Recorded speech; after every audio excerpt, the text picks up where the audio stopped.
నమస్తే, welcome to magazine story. వివాదాల నుంచి ఎదిగిన విజేత, వివాదాల పునాదులపై విజయకేతనం, వివాదాల నుంచి వైట్ హౌస్ దాకా. రెండోసారి ట్రంప్ అమెరికా అధ్యక్షుడిగా గెలిచినప్పుడు అంతర్జాతీయ మీడియా నుంచి సామాన్యుల దాకా ట్రంప్ గురించి ఇలానే మాట్లాడుకున్నారు. వివాదాలను దాటుకుని విజయ తీరం చేరాడని సర్టిఫికేట్ ఇచ్చేశారు. వివాదాలను దాటుకున్న మాట వాస్తవమే, కానీ వివాదాల నుంచి ట్రంప్ దూరం కాలేదు. అందుకే వైట్ హౌస్లోకి అడుగుపెట్టిన క్షణం నుంచి మళ్లీ వివాదాల కేంద్రంగానే తన ఉనికిని చాటుకుంటూ వచ్చాడు. తనదైన తెంపరితనంతో ప్రపంచ దేశాల్లో ఆందోళన రేపుతూ వచ్చాడు. ఇప్పుడు ఆ తెంపరితనం ముసుగు తొలగిపోయింది. నియంతగా తన విశ్వరూపం చూపించడం మొదలుపెట్టాడు ట్రంప్. వెనెజువెలా వేడి చల్లారక ముందే గ్రీన్లాండ్ సెగరాజుకుంది. రాబోయే 3 ఏళ్లలో ఇంకెన్ని దేశాలు, ఇంకెంతమంది నేతలు, ఎన్ని కోట్ల మంది ప్రజలు ట్రంప్ బాధితులు కావాలి? దీనిపైనే ఇవాల్టి మ్యాగజైన్ స్టోరీ. తొలిసారి అమెరికా అధ్యక్షుడవుతూనే వరుస నిర్ణయాలతో మొత్తం ప్రపంచం ఉలిక్కిపడేలా చేశారు ట్రంప్. మెక్సికో, అమెరికా మధ్య గోడ, 7 దేశాల నుంచి శరణార్థులను, వలసలను నిషేధించటం, ఇలాంటి నిర్ణయాలతో అనేక దేశాలను షేక్ చేశారు. 4 ఏళ్ల పాలన కూడా అలానే సాగింది. మాకీ అధ్యక్షుడు వద్దు బాబోయ్ అంటూ వాషింగ్టన్ డీసీలో భారీ పింక్ ర్యాలీ ప్రపంచం మొత్తాన్ని ఆకర్షించింది. ఆ తర్వాత ఓటమి పాలయ్యాక కూడా సేమ్ సీన్. అదే తెంపరితనం, అదే వివాదాస్పద వ్యవహారం. అంతలోనే ఎనలేని పాజిటివిటీ మధ్య రెండోసారి వైట్ హౌస్లోకి ఎంట్రీ ఇచ్చారు. ఇక ట్రంప్ 2.0 అనేశారు. ఈసారి వివాదాలకే కాదు, దురాక్రమణకి, యుద్ధాలకి సైతం సై అంటున్నారు ట్రంప్. గ్రీన్లాండ్ మీద ట్రంప్ ఎందుకు కన్నేశారు? నచ్చింది లాక్కోవడమే వైట్ హౌస్ నీతా? Trump 2.0 make America great again. ఈసారి మామూలుగా ఉండదు. అమెరికాకి మళ్ళీ సరైన అధ్యక్షుడు వచ్చాడు. అబ్బో, ఇలా చెప్పుకుంటూ పోతే రెండోసారి ట్రంప్ అమెరికా అధ్యక్ష బాధ్యతలు తీసుకునే సమయంలో అటు అమెరికన్స్, ఇటు ప్రపంచ దేశాల ప్రజలు చాలా చెప్పారు. కానీ వైట్ హౌస్లోకి అడుగుపెట్టిన తొలి రోజే వరుస ఎగ్జిక్యూటివ్ ఆర్డర్స్తో షాక్స్ మీద షాక్స్ ఇచ్చేసిన ట్రంప్ ఆ తర్వాత ఎవరి అంచనాలకు అందని రీతిలో తన తెంపరితనాన్ని ప్రదర్శిస్తూ వచ్చారు. అమెరికాలో 51వ రాష్ట్రంగా కెనడా మారిపోవాలని, పనామా కాల్వను మళ్లీ స్వాధీనం చేసుకుంటామని, నోబెల్ శాంతి బహుమతికి నాకు మించిన అర్హులు ప్రపంచంలోనే ఎవ్వరూ లేరని, భారత్ పాక్ మధ్య యుద్ధాన్ని తానే ఆపానని, ఇలా చెప్పుకుంటూ పోతే నోటికేదొస్తే అది వాగటం దగ్గర నుంచి ఇష్టారాజ్యంగా నిర్ణయాలు తీసుకుంటూ కోర్టుల చేత మొట్టికాయలు వేయించుకోవటం దాకా ట్రంప్ 2.0లో ఎన్నో మలుపులు. ఇక టారిఫ్ వార్ కేంద్రంగా ట్రంప్ సృష్టించిన అలజడి ఇప్పటికీ ప్రపంచ ఆర్థిక వ్యవస్థలను షేక్ చేస్తూనే ఉంది. ఇప్పుడు అంతకు మించి అనేశారు ట్రంప్. వెనెజువెలాలో అమెరికా సైనిక చర్య ప్రపంచ రాజకీయాల్లో ప్రకంపనలు సృష్టించింది. రాజధాని కరాకస్ పై దాడి చేసి నికోలస్ మదురో దంపతులను అమెరికా తీసుకువెళ్లడంతో పాటు ఇప్పటికే నికోలస్ మీద ఆరోపించిన నేరాలపై విచారణ కూడా మొదలైపోయింది. వెనెజువెలా సార్వభౌమత్వాన్ని ట్రంప్ ఎగతాళి చేసిన తీరు నుంచి ప్రపంచ ప్రజలు తేరుకోకముందే గ్రీన్లాండ్ కేంద్రంగా సెగ రాజేశారు ట్రంప్. గ్రీన్లాండ్ మీద ట్రంప్ ఎందుకు కన్నేశారు? 2016లోనూ గ్రీన్లాండ్ కొంటానంటూ ట్రంప్ హడావుడి. నచ్చితే లాక్కోవటమే వైట్ హౌస్ నీతా? ఇంతకీ గ్రీన్లాండ్ తో అమెరికాకి ఏం పని? ఇదిగో ఇలా చూడండి, ఇదే గ్రీన్లాండ్. ప్రపంచంలోనే అతి పెద్ద ద్వీపం. జనాభా ఎంతో తెలుసా? కేవలం 57,000 మంది. దాదాపు 80% భూమి మంచుతోనే ఉంటుంది. 57,000 మంది జనాభా ఉన్న ఒక ద్వీపం, అది కూడా 80% భూమి మంచుతోనే ఉంటే దాన్ని అమెరికా ఏం చేసుకుంటుందన్న సందేహం. ఆ మంచు గర్భంలో ఉన్న అనంతమైన ఖనిజ నిక్షేపాలతో పాటు దాని భౌగోళిక నేపథ్యం కూడా అందుకు కారణం. గ్రీన్లాండ్ భౌగోళికంగా అమెరికాకు దగ్గరగా ఉన్న ఇది డెన్మార్క్ దేశంలో భాగం. ఈ ద్వీపానికి స్వతంత్ర ప్రతిపత్తి ఉన్న విదేశీ వ్యవహారాలు, రక్షణ అంశాలను మాత్రమే డెన్మార్క్ పర్యవేక్షిస్తుంది. భౌగోళికంగా ఈ ద్వీపం కీలక ప్రాంతంలో ఉంది. రష్యా, బ్రిటన్, అమెరికా, ఐరోపా యూనియన్ కు మధ్యలో ఇది ఉంది. అందుకే ట్రంప్ కన్ను గ్రీన్లాండ్ మీద పడింది. 2016లో తొలిసారి అమెరికా అధ్యక్షుడైన ట్రంప్ గ్రీన్లాండ్ ని 2019 లోపు కొనేస్తానని బీరాలు పలికారు. ఇప్పుడు మాత్రం ఆ తరహాలో వ్యాఖ్యలకు పరిమితం కావటం లేదు. గ్రీన్లాండ్ విషయంలో సైనిక చర్యకు కూడా వెనుకాడమన్న సంకేతాలను పంపుతున్నారు. అమెరికాతో పాటు డెన్మార్క్ కూడా నాటో కూటమిలో సభ్యదేశం. దీంతో డెన్మార్క్ విషయంలో ట్రంప్ ఎలా వ్యవహరించబోతున్నారు? ట్రంప్ సైనిక చర్య ఆలోచన చేస్తే నాటో కూటమిలో సభ్య దేశాల స్పందన ఏంటన్నది చర్చనీయాంశంగా మారింది. ఇప్పటికైతే గ్రీన్లాండ్ ను స్వాధీనం చేసుకుంటామని కలలు కనద్దని డెన్మార్క్ ప్రధాని మెటే ఫ్రెడరిక్సన్ అమెరికాకు హితవు పలికారు. అమెరికాలో కలిసే సమస్య లేదని గ్రీన్లాండ్ వాసులు ఇప్పటికే పలుమార్లు స్పష్టం చేశారని గుర్తు చేశారు. ట్రంప్ వ్యాఖ్యలను సీరియస్ గా తీసుకోవాల్సి వస్తోందన్నారు. అయితే ట్రంప్ ఎప్పుడు ఎలాంటి నిర్ణయంతో ఎవరికి సర్ప్రైజ్ ఇస్తారో ఎవ్వరూ చెప్పలేని పరిస్థితి. ఈ నేపథ్యంలో గ్రీన్లాండ్ తో పాటు నాటో భవిష్యత్తు చుట్టూ క్రమంగా ఆందోళన పెరుగుతోంది. భద్రతా పరంగా గ్రీన్లాండ్ తమకు వ్యూహాత్మక ప్రాంతమని ట్రంప్ చెప్తున్నారు.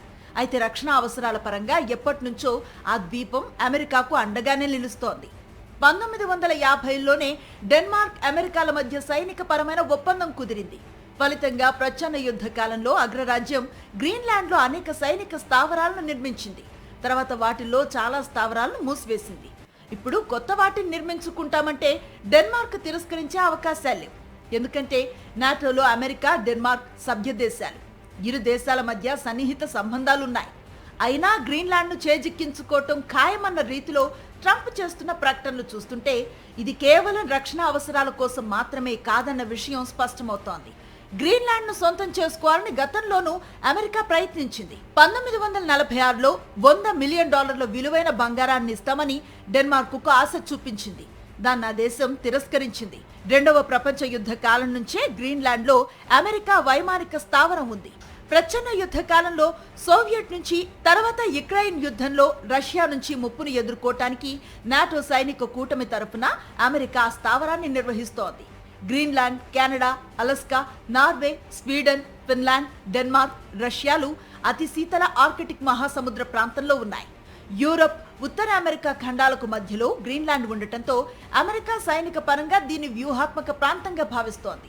అలానే ఖండాతర క్షిపణులు ముందస్తు హెచ్చరికల వ్యవస్థ ఏర్పాటుకు కూడా ఇది అత్యంత అనువైనది. వాయువ్య గ్రీన్లాండ్ లో ఫిటోఫెక్ లో అమెరికాకు ఇప్పటికే సైనిక స్థావరం ఉంది. ఇక్కడి నుంచి రష్యా నావికదళ కదలికలపై అమెరికా అనునిత్యం స్పష్టంగా కన్నేసి ఉండొచ్చు. అలానే వేసవిలో ఆర్కిటిక్ మహాసముద్ర మంచు దశాబ్దానికి 12.2% చొప్పున కరిగిపోతుంది.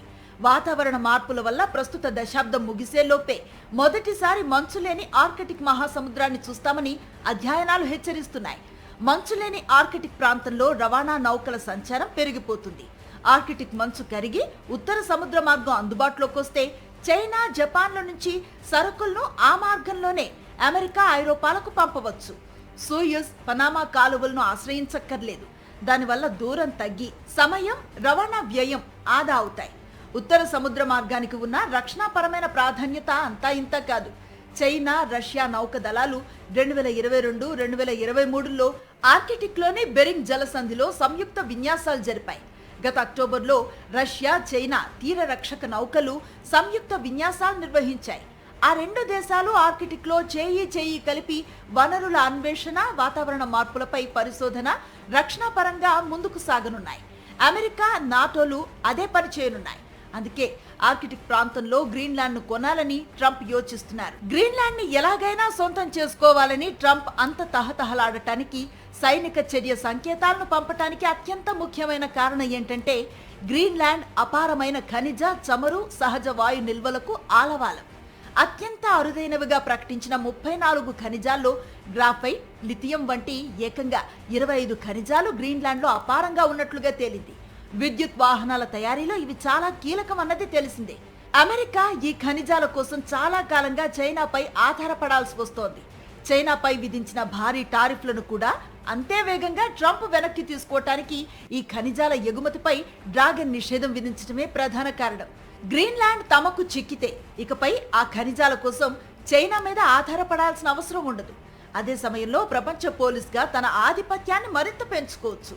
దీంతో పాటు గ్రీన్లాండ్లో చమురు, సహజవాయు నిల్వలు కూడా అపారంగా ఉన్న పర్యావరణ కారణాల రీత్యా వాటి వెలికితీతపై నిషేధం కొనసాగుతుంది. అసలు పర్యావరణ పరిరక్షణపై ఏమాత్రం ఆసక్తి ప్రదర్శించని ట్రంప్ గ్రీన్లాండ్ కనుక అమెరికా వశమైతే చమురు, సహజవాయు నిల్వలు కూడా వెలికి తీయటం ఖాయమని పరిశీలకులు విశ్లేషిస్తున్నారు. గ్రీన్లాండ్ ప్రజలు తాము అమెరికాలో భాగం కామంటే కామని ఇప్పటికే తెగేసి చెప్పారు. అటు డెన్మార్క్ కూడా గ్రీన్లాండ్ ని అమెరికాకి అమ్మేది లేదని, సైనిక చర్య లాంటి బెదిరింపులకు లొంగేది లేదని చెప్తోంది. అయితే ట్రంప్ మాత్రం గ్రీన్లాండ్ ని సొంతం చేసుకునే క్రమంలో ఎలాంటి నిర్ణయాలకైనా వెనుకాడేది లేదన్న సంకేతాలను ఇప్పటికే పంపారు. దీంతో నాటో కూటమిలో మిగిలిన సభ్య దేశాలు ఎలా స్పందిస్తాయన్న అంశంతో పాటు నాటో భవిష్యత్తు మీద కూడా అనేక ప్రశ్నలు తలెత్తుతున్నాయి.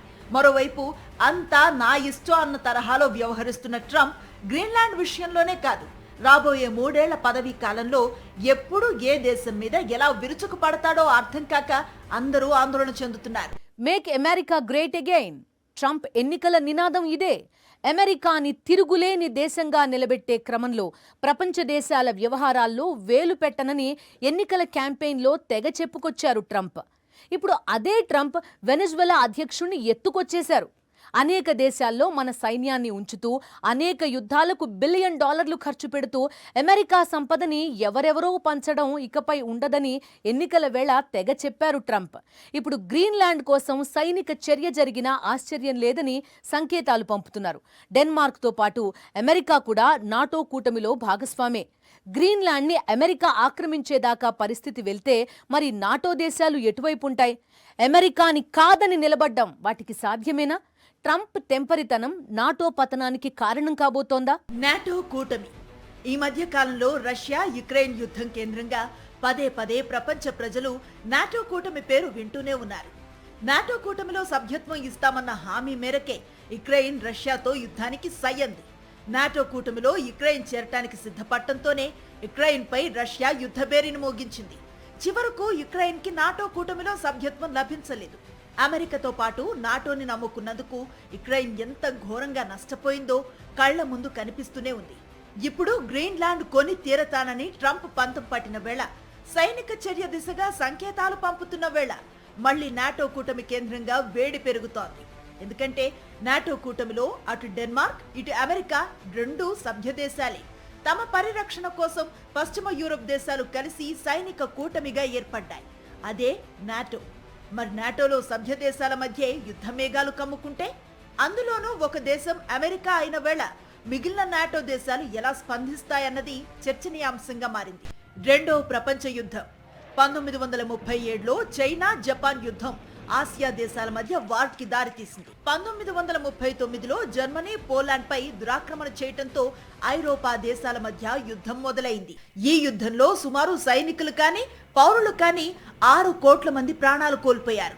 అన్ని దేశాలు కూడా తమ తమ దేశాల ఆర్థిక, పారిశ్రామిక, సాంకేతిక వనరులను యుద్ధ ప్రయోజనాల కోసం వాడటంతో సైనికులు, పౌరులు అన్న తేడా లేకుండా అందరూ ఏదో ఓ రూపంలో యుద్ధంలో పాల్గొన్నట్టయింది. ఈ యుద్ధంలోనే హిరోషిమా, నాగసాకిలపై అమెరికా అణుబాంబులను ప్రయోగించింది.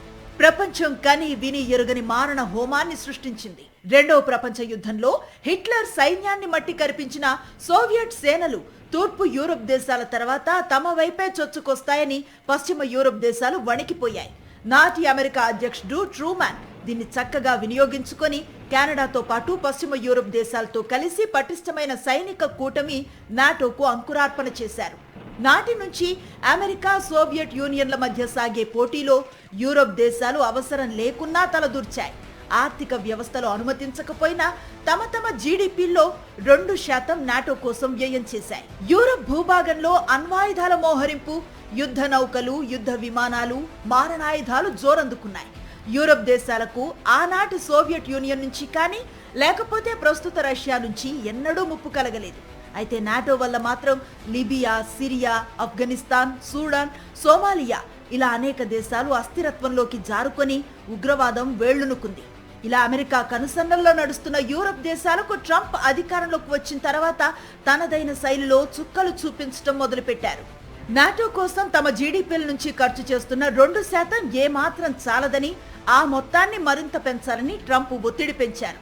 దీంతో 2035 నాటికి తమ జీడీపీలో రక్షణకి 5% పెంచడానికి నాటో సభ్య దేశాలు అంగీకరించాయి. అయితే ఆ అంగీకారం వెనుక ఉన్నది నాటో దేశాల ఆసక్తి కాదు, అసక్తత. ట్రంప్ విషయంలో యూరప్ దేశాలు అసహనంగా ఉండటానికి ఇది కూడా ఒక కారణం. ఇప్పుడు డెన్మార్క్ మీద గ్రీన్లాండ్ విషయంలో ట్రంప్ తన తెంపరితనాన్ని ప్రదర్శిస్తే నాటో కూటమిలో సభ్య దేశాలు ఎలా స్పందిస్తాయన్నది చర్చనీయాంశంగా మారింది. గ్రీన్లాండ్ విషయంపై అమెరికా, డెన్మార్క్ల మధ్య మొదలైన రగడ నాటో కూటమి అస్తిత్వంపైనే ప్రశ్నలను లేవనెత్తుతోంది.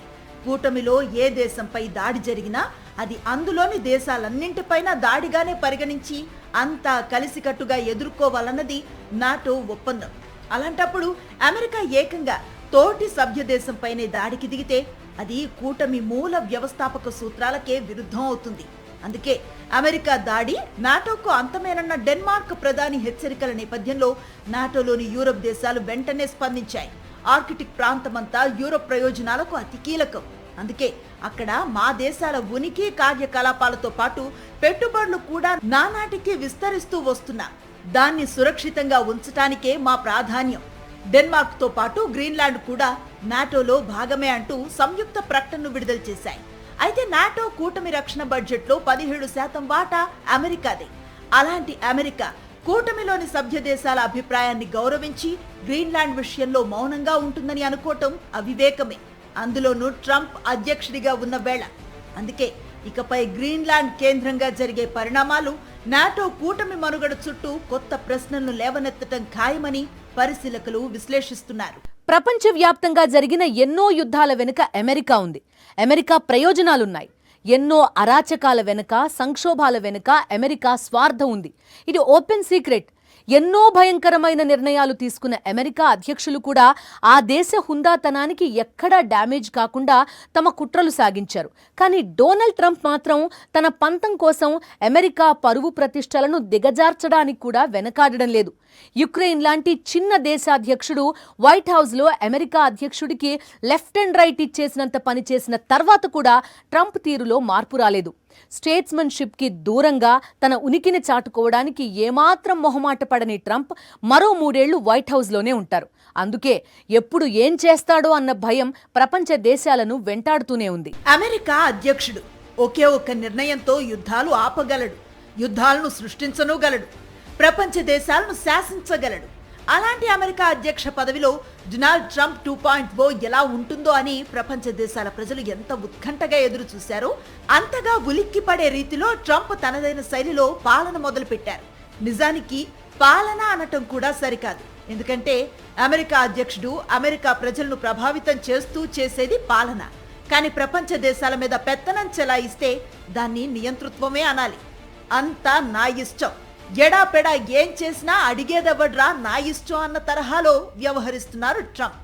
కనిపించిందల్లా నాకే కావాలన్న ధోరణి గతంలోనూ అమెరికా అనేక సార్లు ప్రదర్శించింది.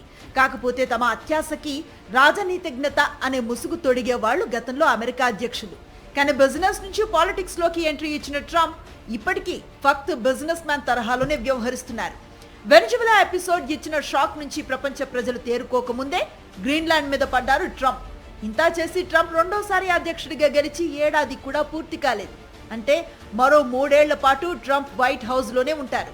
అందుకే రాబోయే రోజుల్లో ట్రంప్ ప్రదర్శించే తెంపరితనం ఏ దేశం మీదకు ఎలాంటి అపాయాన్ని తీసుకొస్తుందో అన్న ఆందోళన ప్రపంచమంతా తన ఉనికిని చాటుకుంటోంది. ట్రంప్ తెంపరితనం, ఆవేశం గురించి ప్రస్తావించే వేళ యుక్రెయిన్ అధ్యక్షుడు జెలెన్స్కీతో జరిగిన భేటీని ప్రత్యేకంగా పరిశీలకులు ప్రస్తావిస్తున్నారు. 2025 మార్చిలో జెలెన్స్కీ అమెరికా పర్యటనతో రష్యా యుక్రెయిన్ యుద్ధానికి ముగింపు పడుతుందని అంతా భావించారు. అయితే జరిగింది మాత్రం వేరు. ఎవరు ఊహించని విధంగా వైట్ హౌస్ చరిత్రలోనే ఎన్నడూ జరగని విధంగా ప్రపంచ మీడియా సమక్షంలో ఓవల్ ఆఫీస్ లో అమెరికా అధ్యక్ష ఉపాధ్యక్షులతో వాగ్వాదానికి దిగారు జెలెన్స్కీ. వినయంగా ఉంటూనే తగ్గేదే లేదన్నట్లుగా వ్యవహరించిన జెలెన్స్కీ వరల్డ్ వైడ్ గా అందరి అటెన్షన్ ని గెయిన్ చేశారు. యుక్రెయిన్ లాంటి చిన్న దేశం అధ్యక్షుడు ఏకంగా వైట్ హౌస్ లోనే, అది కూడా ప్రపంచ మీడియా ముందు ట్రంప్ కి ధిక్కార స్వరం వినిపించటం అమెరికా చరిత్రలోనే జరగలేదు. ప్రపంచ వ్యాప్తంగా మీడియాతో పాటు సామాన్య ప్రజలు కూడా అమెరికా అధ్యక్షుడిని ఈ తరహాలోనే ఎన్నడూ చూడలేదు. నిజానికి దేశాధ్యక్షుల మధ్య చర్చలు, వాగ్వాదాలు అరుదేం కాదు. అయితే అవి 4 గోడల మధ్య సాగుతాయి. కానీ ట్రంప్ అత్యుత్సాహంగా ఓవల్ ఆఫీస్ లో మీడియా ముందు జెలెన్స్కీకి లెఫ్ట్ అండ్ రైట్ ఇచ్చేద్దామని రెడీ అయ్యారు. అది కాస్త రివర్స్ అయింది. ప్రపంచ పోలీస్ గా, పెద్దన్నయ్యగా అమెరికా అధ్యక్షుడికి ఉండే ఇమేజ్ కి ఈ ఒక్క ఘటనతో పెద్ద డ్యామేజ్ జరిగిపోయింది. తన తెంపరితనంతో ఆయన నవ్వులు పాలు కావటంతో పాటు అమెరికా పరువు ప్రతిష్టలతో కూడా ఆడుకుంటున్నారన్న చర్చ నాడు ప్రపంచ దేశాలతో పాటు అగ్రదేశంలోనూ జరిగింది. ఆ తర్వాత తన ప్రవర్తనతో, నిర్ణయాలతో, ఆవేశంతో, ఆలోచన రహిత స్వభావంతో ట్రంప్ ఏం చేస్తూ వచ్చారో చూస్తూనే ఉన్నాం. దీంతో తన నిర్ణయాల పర్యావసనాలు ఎలా ఉంటాయన్న దానిపై కన్నా తనకా సమయంలో ఏమనిపిస్తే అది చేయటానికే ప్రాధాన్యత ఇచ్చే ట్రంప్ రాబోయే 3 ఏళ్లలో గ్రీన్లాండ్ మీద సైనిక చర్య కాదు, వాణిజ్య యుద్ధాన్ని మరింత ముమ్మరం చేయటమే కాదు, ఇంకా ఊహించని నిర్ణయాలతో అలజడి రేపినా ఆశ్చర్యం లేదని అంతర్జాతీయ వ్యవహారాల విశ్లేషకులు స్పష్టం చేస్తున్నారు. ఈ నేపథ్యంలో వెనిజువెలా తర్వాత గ్రీన్లాండ్తో పాటు కొలంబియా, ఇరాన్, క్యూబా, మెక్సికో దేశాల కేంద్రంగా ట్రంప్ ఏం చేయబోతున్నారన్నది చర్చనీయాంశంగా మారింది. ఇది ఇవాల్టి మ్యాగజైన్ స్టోరీ. మరో ఇంట్రెస్టింగ్ టాపిక్ తో మళ్ళీ కలుద్దాం. అంతవరకు స్టే విత్ us.